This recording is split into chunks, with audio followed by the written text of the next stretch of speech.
अमीर व गरीब मित्र की कहानी। आइए दोस्तों, आप सभी का स्वागत है हमारे YouTube चैनल ज्ञान गंगा पर। दोस्तों, आज हम बात करने वाले हैं दो मित्रों की, जिनमें एक मित्र राज परिवार से होता था तो दूसरा मित्र गरीब ब्राह्मण परिवार से हुआ था। हाँ दोस्तों, आज हम बात करने वाले हैं द्वापर युग की। तो दोस्तों, मैं आपको ये कहानी सुनाने जा रहा हूँ द्वापर युग की।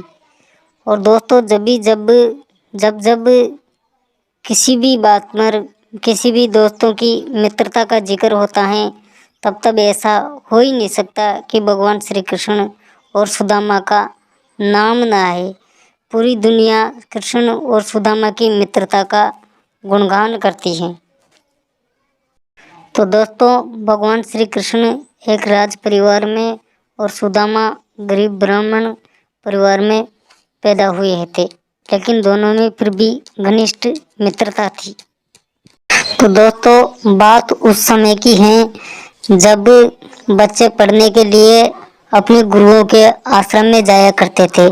तो सुदामा और श्री कृष्ण का पहला मिलन हुआ था अवंती मध्य प्रदेश के आश्रम में, जहाँ उनके गुरु थे संदीपन मुनि। और उस आश्रम में जाने के बाद श्री कृष्ण और सुदामा दोनों में अच्छी दोस्ती हो गई। दोनों साथ साथ रहने लगे और गुरु माता का जो भी आदेश होता, सुदामा और श्री कृष्ण साथ साथ जाते, साथ साथ खेलते, साथ साथ खाते। तो दोस्तों, दोनों की दोस्ती इसी तरह कुछ दिनों तक चलती रही। एक दिन उनके गुरु संदीपन मुनि उनको जंगल में लकड़ी लेने के लिए भेजते हैं कि तुम दोनों, सुदामा और कृष्ण दोनों जंगल में जाओ और आश्रम के लिए लकड़ी लेकर आओ। सुदामा और श्री कृष्ण जंगल में जाने के लिए तैयार हो जाते हैं। तभी उनकी गुरु माता सुदामा और श्री कृष्ण के लिए पोटली में कुछ चने बांध देती हैं कि तुम्हें भूख लगे तो दोनों मिल बांट कर खा लेना। और चने की पोटली सुदामा के पास रख दी जाती है और सुदामा और श्री कृष्ण वो पोटली लेकर जंगल की ओर निकल जाते हैं। तो दोस्तों, जंगल में जाने के बाद दोनों लकड़ी काटते हैं। लकड़ी काटते काटते उन्हें देर हो जाती है और जंगल में बरसात आ जाती है, जिसके कारण दोनों नीचे कुछ जंगली जानवर भी आ जाते हैं। इसकी वजह से दोनों मित्र पेड़ पर चढ़ जाते हैं, वो पेड़ पर बैठे रहते हैं। तभी सुदामा चने की पोटली निकालकर उसमें से कुछ चने चबाने लगता है।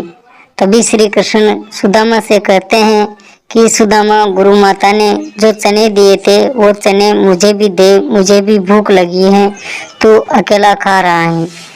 लेकिन सुदामा ने मना कर दिया कि वो चने तो जब मैं ऊपर चढ़ रहा था पेड़ पर तभी बिखर गए।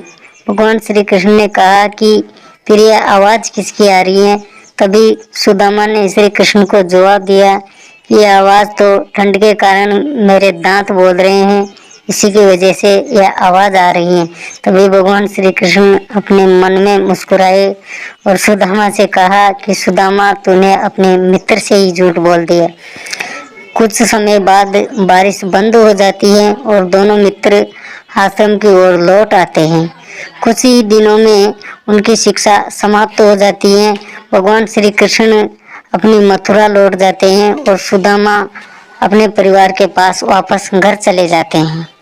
तो दोस्तों, इस प्रकार दोनों मित्र वापस घर लौट जाते हैं। घर लौट जाने के बाद श्री कृष्ण तो अपने मथुरा के राजा बन जाते हैं और सुदामा वही गरीब के गरीब रहते हैं और ज़्यादा गरीब हो जाते हैं।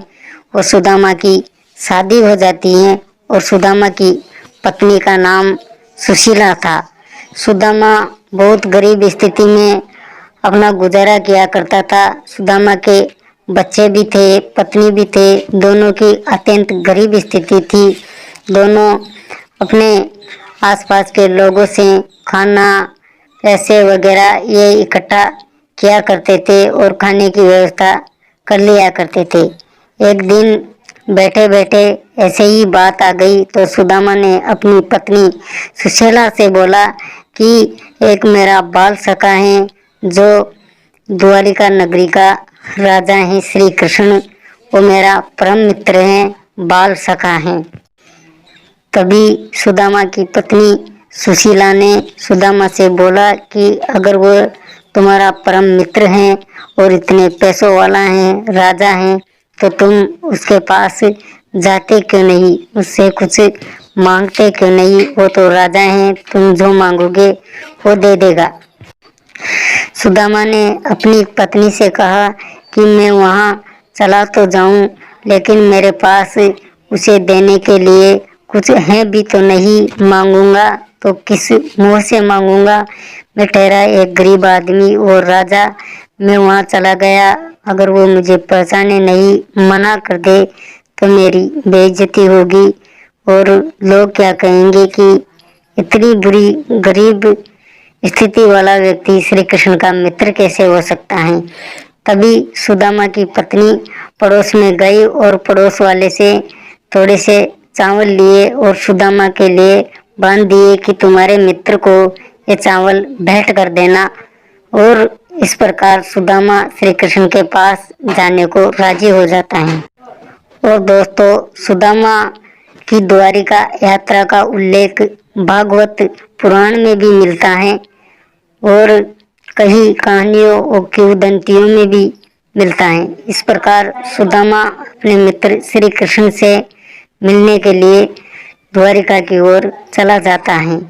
जैसे ही सुदामा द्वारिका में पहुंचता है, बड़े बड़े महल, बड़े बड़े मकान देखकर सुदामा आश्चर्यचकित रह जाता है और अपने मन में सोच लेकर आता है कि अगर श्री कृष्ण ने हमें देख भी लिया तो भी मुझे पहचान नहीं पाएगा, और अगर पहचान जाएगा तो मना कर देगा कि ये मेरा दोस्त नहीं है। सुदामा ऐसा सोचते सोचते भगवान श्री कृष्ण के महल के बाहर चला जाता है। बाहर जाते ही द्वारपाल पूछता है कि हे ब्राह्मण देवता, किससे मिलने आए हो और क्या काम है, कुछ दान दक्षिणा चाहिए? तभी सुदामा द्वारपाल से बोलते हैं कि मुझे दान दक्षिणा नहीं चाहिए, मैं तुम्हारे राजा श्री कृष्ण का परम मित्र हूँ और श्री कृष्ण से बोलो कि तुम्हारा मित्र सुदामा तुमसे मिलने आया है। ऐसा बोलते ही द्वारपाल हंसने लग जाता है और सुदामा को मूर्ख व पागल कहकर धक्के देकर वहां से निकाल देता है। सुदामा आगे जाके अपने मन में बहुत पछताता है और कुछ दूरी जाने पर लोग उसकी हंसी उड़ाने लग जाते हैं। कुछ देर बाद द्वारपाल ने सोचा कि ये हंसी मजाक की बातें श्री कृष्ण को बताना चाहिए, वो भी इसी ब्राह्मण का मजाक उड़ाएंगे। ऐसा सोचकर द्वारपाल श्री कृष्ण के पास चला जाता है और श्री कृष्ण से जाके बोलता है कि हे प्रभु, आपका एक गरीब ब्राह्मण बाहर द्वार पे आए हैं जो अपने आप को आपका मित्र बताता है, जिसके पैरों में चप्पल नहीं है, धोती फटी हुई है, आंखों में आंसू हैं, भूखा है कई दिनों से और नाम अपना सुदामा बता रहा है और आपसे मिलने को व्याकुल है। तभी भगवान श्री कृष्ण सिंहासन को छोड़कर नंगे पैर सुदामा से मिलने के लिए दौड़ पड़ते हैं। पीछे पीछे द्वारपाल और सैनिक रहते हैं और श्री कृष्ण नंगे पैर सुदामा को आवाज देते हुए अपनी द्वारिका नगरी में निकल जाते हैं। लोग देखकर आश्चर्यचकित रह जाते हैं कि एक गरीब ब्राह्मण श्री कृष्ण द्वारिकाधीश का मित्र कैसे हो सकता है। जैसे ही श्री कृष्ण सुदामा को सामने देखते हैं, मन में अपने रोने लगते हैं, आंखों से आंसू आ जाते हैं और सुदामा को देखते ही गले लगा लेते हैं।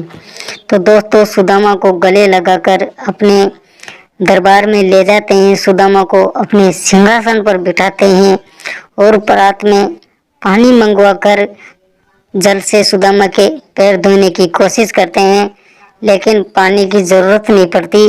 भगवान श्री कृष्ण के आंखों से इतना पानी निकलता है, इतने आंसू आते हैं कि वो पानी तो बेकार चला जाता है और भगवान श्री कृष्ण अपने आंसुओं से सुदामा जी के पैर धोते हैं।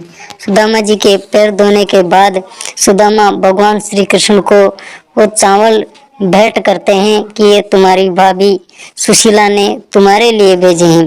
भगवान श्री कृष्ण जब उन चावलों को बाहर निकालते हैं तो उसमें 3 मुट्ठी चावल निकलते हैं।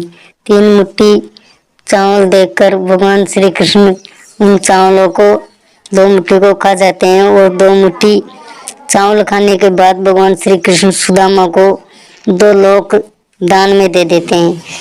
जब तीसरी मुट्ठी चावल भगवान श्री कृष्ण खाने लगते हैं तभी रुक्मिणी वो तीसरी मुट्ठी चावल की रोक लेते हैं और खुद खाने की कोशिश करते हैं और वो भी सुदामा को अपनी तरफ से कुछ उपहार भेंट करते हैं। और इस प्रकार सुदामा अपने मन में बहुत प्रसन्न होते हैं और द्वारिका नगरी भगवान श्री कृष्ण और सुदामा की मित्रता के तभी से बड़ाई करने लगते हैं कि ऐसी मित्रता आज दिन तक न किसी की हुई है और ना होगी। तो दोस्तों ये थी हमारे YouTube चैनल पर हमसे जो बनाई गई वो कहानी। तो दोस्तों हमें ज़्यादा से ज़्यादा सपोर्ट करना और ऐसी ही कहानी देखने के लिए हमारे YouTube